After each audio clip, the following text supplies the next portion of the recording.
प्यारे बच्चों, आज के क्लास में आप लोगों का हार्दिक स्वागत है। आज के क्लास में हम लोग पढ़ेंगे बच्चों BA final year third paper युद्ध का अध्ययन। ठीक है बच्चों, चलिए हम लोग बगैर देरी किए हुए आगे बढ़ते हैं।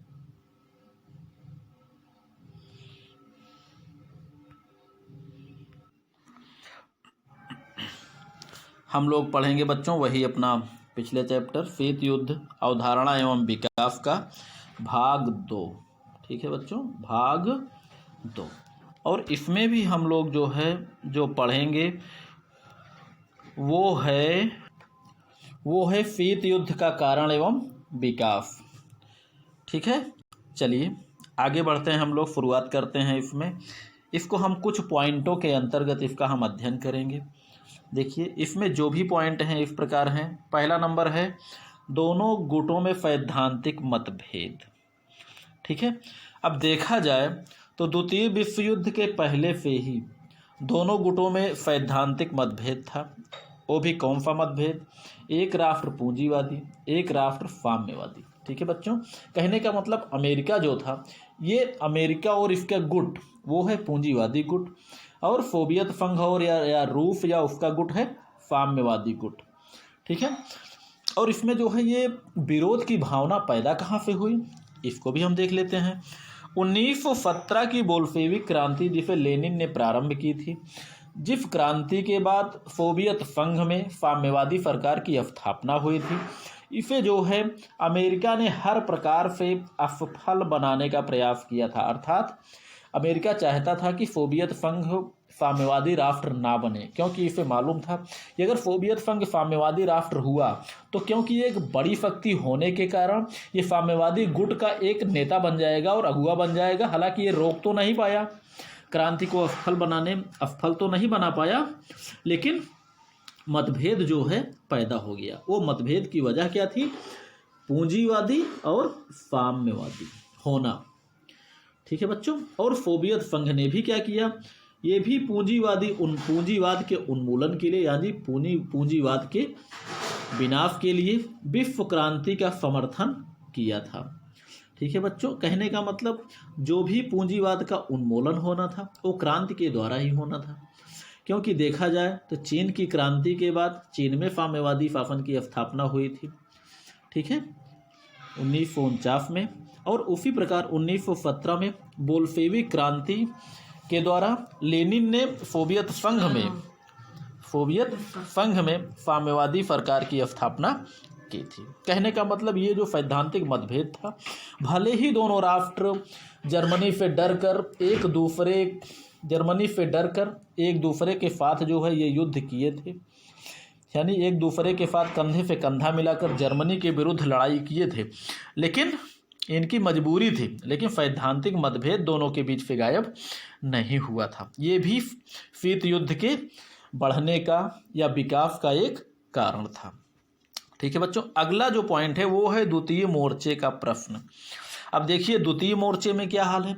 उस समय जो है क्या हुआ था, उस समय जो है जब द्वितीय विश्व युद्ध चल रहा था और उसमें जब जर्मनी ने रूस पर प्रबल आक्रमण किया था, प्रबल का मतलब होता है बच्चों तेजी आक्रमण किया था, तो सोवियत प्रधानमंत्री स्टालिन जो थे उन्होंने ब्रिटेन और अमेरिका से दूसरा मोर्चा खोलने की अपील की, प्रार्थना की कि अगर दूसरा मोर्चा ब्रिटेन और अमेरिका खोल देते तो जो रूस पर जर्मनी का दबाव पड़ रहा है, जो जर्मनी रूस को बर्बाद कर रहा था बमबारी के द्वारा, वो दबाव जो है थोड़ा सा कम हो जाता।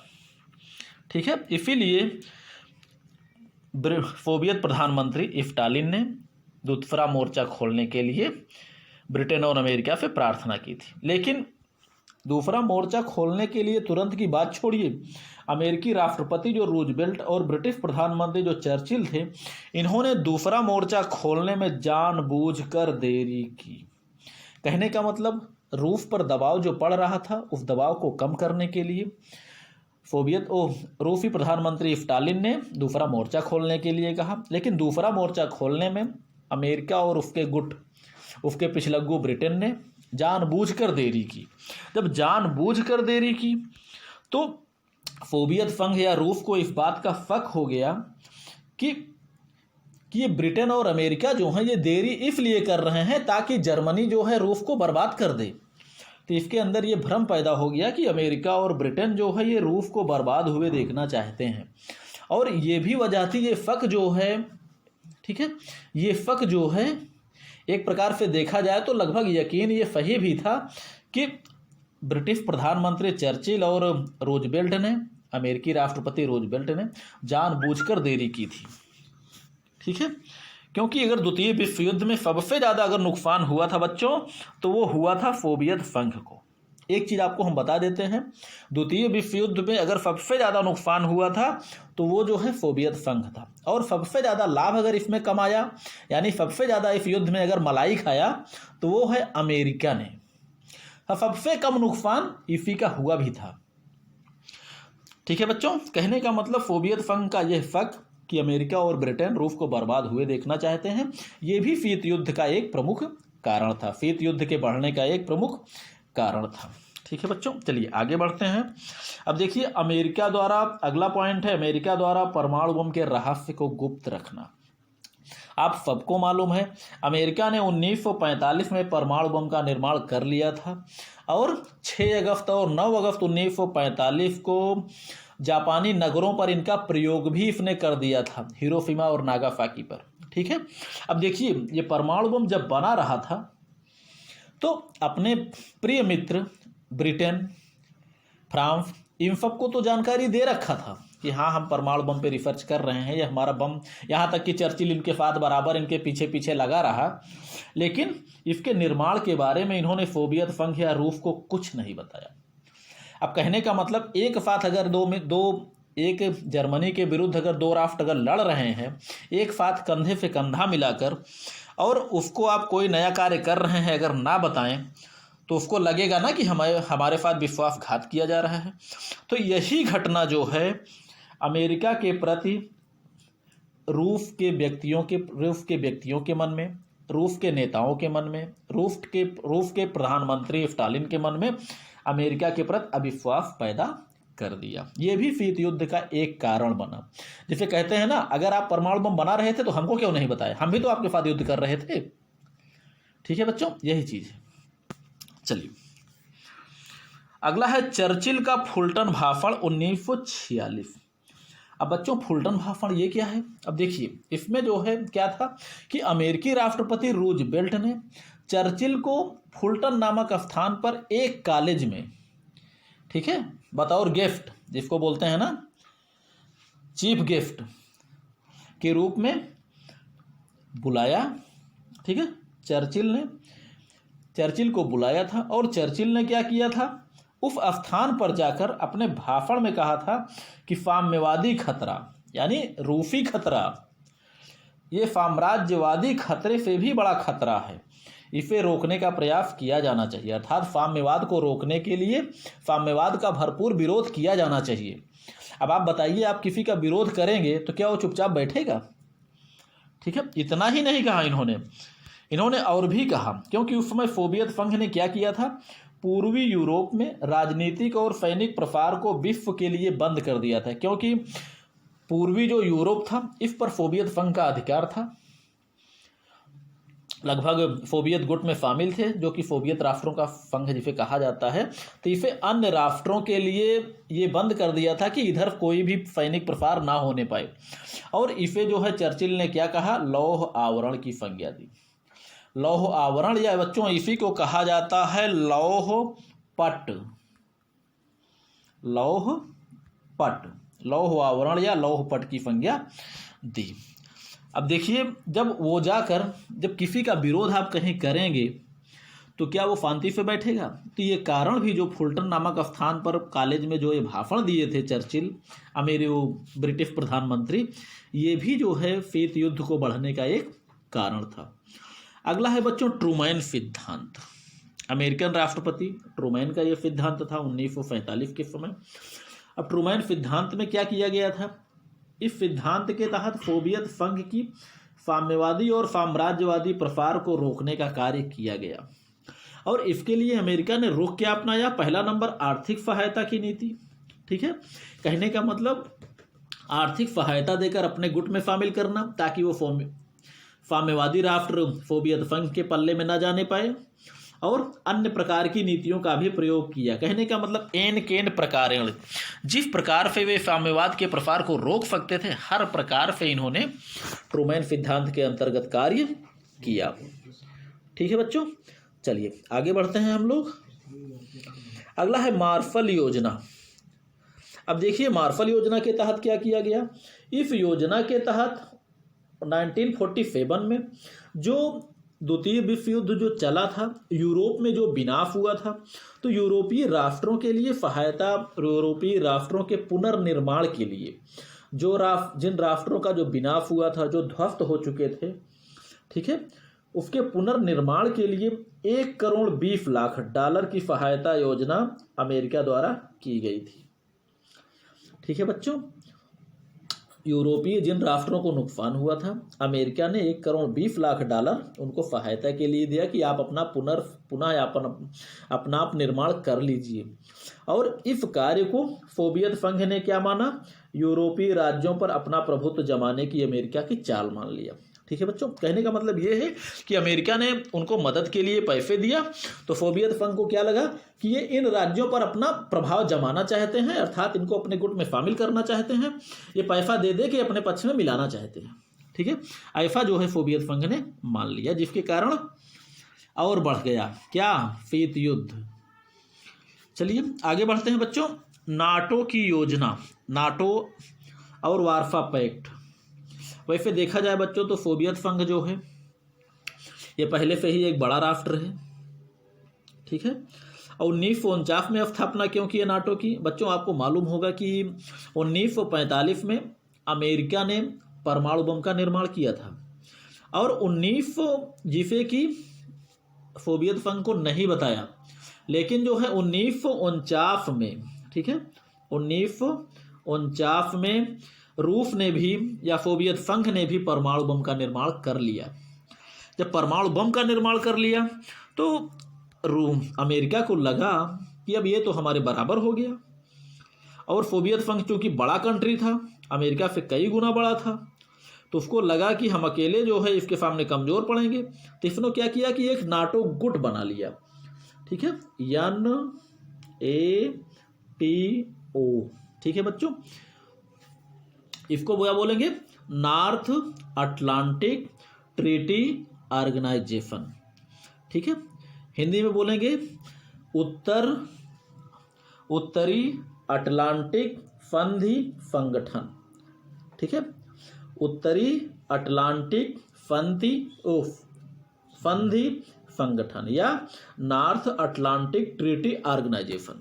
ठीक है बच्चों, जब इसने जो है कुछ यूरोपीय राज्यों को मिलाकर नाटो का एक संगठन बनाया, तो सोवियत संघ को लगा कि अगर इसने नाटो संगठन अमेरिका ने बनाया तो हमें भी एक संगठन बनाना चाहिए।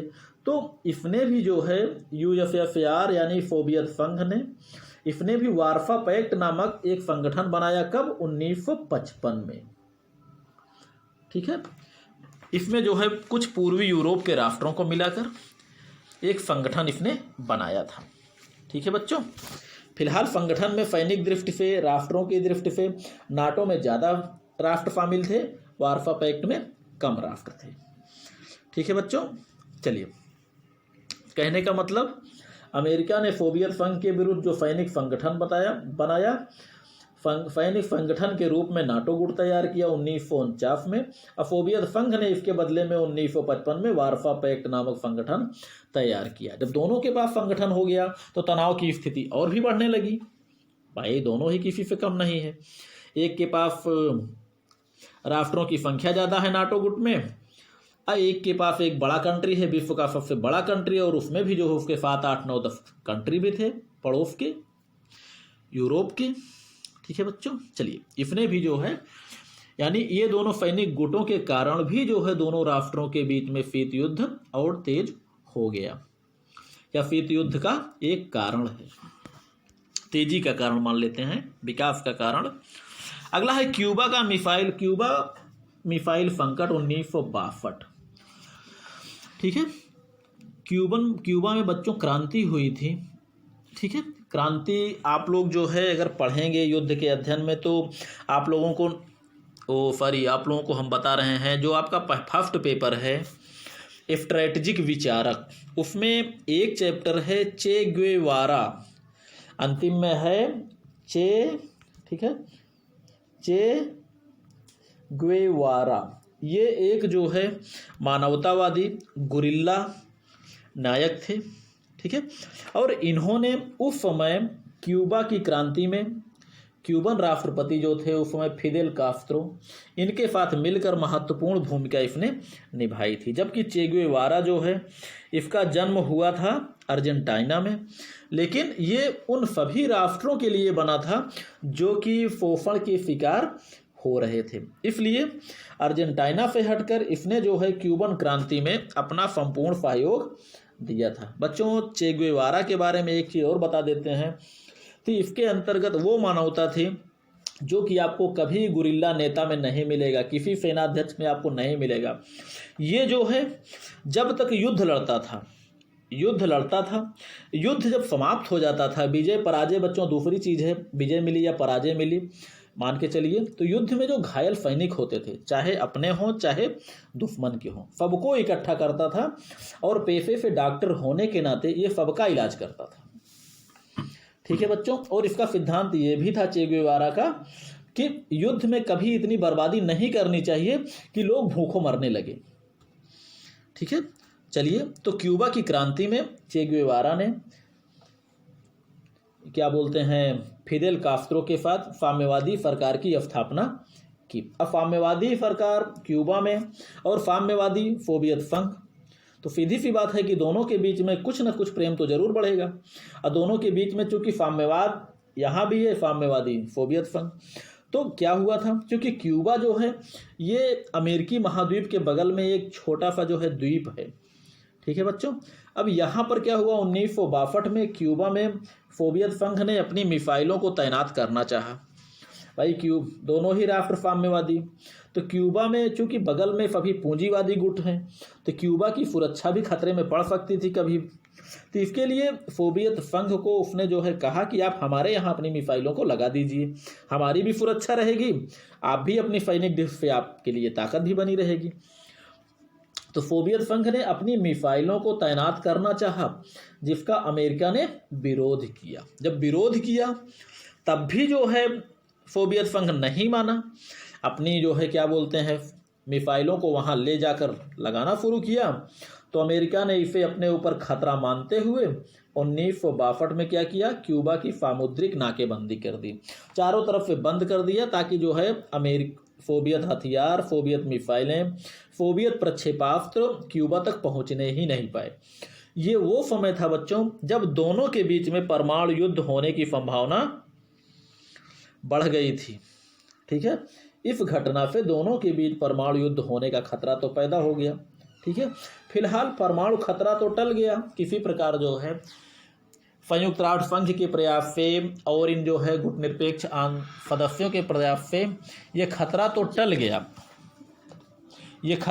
गया, लेकिन शीत युद्ध जो है और तेज हो गया, ठीक है बच्चों। चलिए आगे बढ़ते हैं हम लोग। अगला है जीते गए क्षेत्रों पर अधिकार संबंधी मतभेद। कहने का मतलब जब जर्मनी पर अधिकार हुए, जर्मनी 5-4 भागों में बटा हुआ था, तो द्वितीय विश्व युद्ध के बाद जब जर्मनी पर अधिकार करने के लिए दोनों महाशक्तियों के बीच विवाद पैदा हो गया। अब उसमें बच्चों कोई कम ले कोई ज़्यादा ले, यही विवाद पैदा हुआ था। क्योंकि यहाँ हम विस्तार में आपको नहीं बता पाएंगे, इसलिए कि इसमें आपको सिर्फ बहुत ज़्यादा नहीं लिखना है। अब देखा जाए तो आपको हम साधारण तौर पे बता देते हैं कि जर्मनी 4 भागों में, चारों जैसे अमेरिका, सोवियत संघ, ब्रिटेन और फ्रांस, चारों की सेनाएं जर्मनी में पहुंच गई थी और चारों के हिस्से में कुछ ना कुछ जर्मनी का पार्ट आ गया था। और उसी पार्ट में थोड़ा से इधर से उधर करने में, एक स्थान से अगर सोवियत संघ कहीं और अधिकार करने के लिए, एक क्षेत्र को बर्बाद होने से बचाने के लिए सबके बीच में विवाद पैदा हो गया, ठीक है बच्चों। ये भी जो है दोनों महाशक्तियों के बीच में शीत युद्ध को बढ़ने का एक कारण था। चलिए आगे बढ़ते हैं। अगला पॉइंट है बच्चों, ईरान से सोवियत सेनाओं का न हटना। अब देखिए, द्वितीय विश्व युद्ध के बाद ब्रिटेन की सहमति से रूस ने ईरान के उत्तरी भाग पर अधिकार तो कर लिया, लेकिन जब सेनाओं की वापसी का प्रश्न उठा तो रूस ने अपनी सेनाएं ईरान से हटा ली, जबकि अमेरिका व ब्रिटेन अपनी सेनाएं ईरान से बाहर हटा चुके थे। तो जब अमेरिका व ब्रिटेन ने अपनी सेनाएं ईरान से बाहर जब निकाल लिए तो संभवतः जो है सोवियत संघ को भी या रूस को भी अपनी सेनाएं हटा लेना चाहिए था, लेकिन रूस ने जब ना हटाने का प्रण लिया तो जिससे जो है दोनों राष्ट्रों के बीच में दोनों क्या बोलते हैं महाशक्तियों के बीच में एक विवाद पैदा हो गया। हालांकि बाद में जो है विश्व जनमत और संयुक्त राष्ट्र संघ के प्रयास से रूस की सेनाएं ईरान से हट तो गईं, लेकिन पश्चिमी देशों में रूस के इरादों के प्रति संदेह उत्पन्न हो गया। ठीक है बच्चों, जब संदेह उत्पन्न हो गया तो शीत युद्ध बढ़ना स्वाभाविक था। ठीक है, जब संदेह उत्पन्न हो गया तो दोनों के बीच में शीत युद्ध बढ़ना स्वाभाविक था। भाई उनको ये लगा कि जब हम अधिकार से अपनी सेनाएं हटा लिए तो रूस को भी हटा लेना चाहिए, लेकिन ये क्यों नहीं हटा रहा है। ठीक है बच्चों, आगे बढ़ते हैं हम लोग। अब सोवियत संघ द्वारा टर्की और यूनान पर दबाव, अगला पॉइंट है सोवियत संघ द्वारा टर्की और यूनान पर दबाव। अब देखिए द्वितीय विश्व युद्ध के बाद टर्की में नौसैनिक अड्डे की स्थापना के लिए रूस ने दबाव बनाया। ठीक है, टर्की में नौसैनिक अड्डे की स्थापना के लिए रूस ने दबाव बनाया और यूनान के उत्तरी भागों पर अधिकार करने का प्रयास किया। ठीक है बच्चों, दोनों कार्य किया इसने और इसका पश्चिमी राष्ट्रों ने घोर विरोध किया। भाई वो तो ब्रिटेन के लिए भी खतरा है, फ्रांस के लिए भी खतरा है। तो अमेरिका चूंकि इन सबके साथ था, भाई पूंजीवादी राष्ट्र है, पूंजीवादी गुट है, तो वो इससे जो है विरोध तो किए, लेकिन मान के चलिए खतरा तो टल गया। ठीक है, विरोध किए तो इसने जो है यूनान पर अधिकार करने का प्रयास बंद कर दिया और नौसैनिक अड्डे की स्थापना के लिए रूस ने टर्की पर दबाव बनाना भी बंद कर दिया। बंद तो कर दिया, लेकिन मतभेद अधिक उत्पन्न हो गए। ठीक है बच्चों, चलिए आगे बढ़ते हैं। अमेरिका द्वारा रूस की लैंड लीज एक्ट की सहायता बंद करना। लैंड लीज अधिनियम के तहत बच्चों अमेरिका रूस को आर्थिक सहायता दे रहा था। कोई अधिनियम के तहत, किसी समझौते के तहत, ये रूप नहीं है बच्चों, ये है रूस। आप लोग लिखते समय आप इसको संभाल लीजिएगा, बदल दीजिएगा। ठीक है, दी जा रही आर्थिक सहायता को इसने बंद कर दिया। जब समझौते के तहत जब बगैर पूरी आर्थिक सहायता दिए अगर किसी की पैसे को रोक दिया जाएगा तो क्या वह शांत रहेगा। अब जब उसने बंद कर दिया तो रूस ने अमेरिका का विरोध करना प्रारंभ कर दिया। ठीक है बच्चों, चलिए आगे बढ़ते हैं हम लोग। देखा जाए इसमें तो दोनों ही राष्ट्र कहीं ना कहीं दोषी थे। अब देखिए अगली घटना जो है U-2 विमान कांड। अब देखिए इस घटना के तहत क्या हुआ, अमेरिका का एक जासूसी विमान सोवियत क्षेत्र में जासूसी करते पकड़ा गया। अरे हम कह रहे हैं क्या जरूरत थी दूसरे की जासूसी करने की, दूध का धूला तो ये अमेरिका थोड़े ही है। ठीक है, और जिसका जो है सोवियत संघ ने विरोध किया। भाई जब उसके क्षेत्र में आप जासूसी करने क्यों जा रहे हो, क्या अधिकार है आपका किसी क्षेत्र में आप जो है गुप्तचर वाला कार्य कीजिए बगैर उससे पूछे। तो ये घटना भी जो है सोवियत संघ को बुरा लगा, इसके तहत शीत युद्ध और बढ़ गया U-2 विमान कांड के कारण। ठीक है, आगे बढ़ते हैं बच्चों। अरब इजराइल संघर्ष। अब देखिए अरब इजराइल संघर्ष बच्चों कई युद्ध हुए हैं, लगभग 4 से 4 युद्ध हुए हैं लगभग, और इन सभी युद्धों में इजराइल एक छोटा सा राष्ट्र था और कि चारों तरफ से थली सीमा है, चारों तरफ मुस्लिम कंट्री से घिरा हुआ है।